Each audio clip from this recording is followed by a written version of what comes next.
It's U.S. President Donald Trump's second day in Japan before he heads to South Korea tomorrow.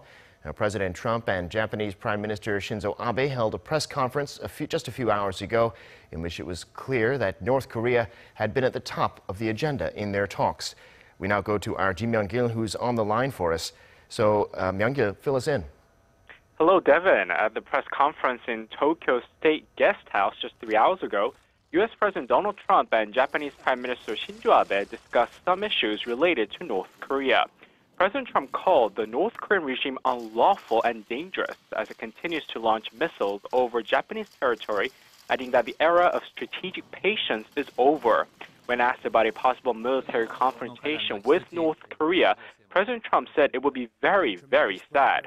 Prime Minister Abe added that North Korea had dominated their talks and that he and President Trump were both completely on the same page. Abe reiterated that it is not a time for dialogue, but time to maximize pressure on North Korea, as in Japan's new sanctions that will freeze the assets of 35 North Korean groups and individuals. Right, Myung-kil. Now, of course, President Trump is heading over here to Seoul tomorrow morning for the second leg of his Asia tour. We can assume, I think, that North Korea will also be at the top of the agenda, right? Yes, indeed, definitely, Devin, but quite a few thorny issues. At today's press conference in Tokyo, President Trump did say he had other wonderful friends and allies apart from Japan. He will likely use his trip to South Korea to strengthen Washington's alliance with Seoul and reaffirm their joint push to maximize pressure on North Korea over its nuclear and missile programs.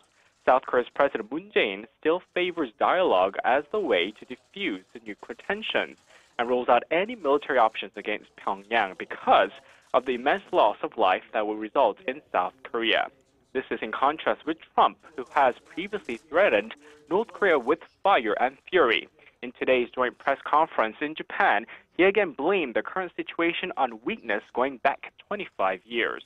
Renegotiating the bilateral free trade agreement with Seoul and Washington will likely be on the agenda, as Trump has criticized the deal as a cause of America's trade deficit with South Korea.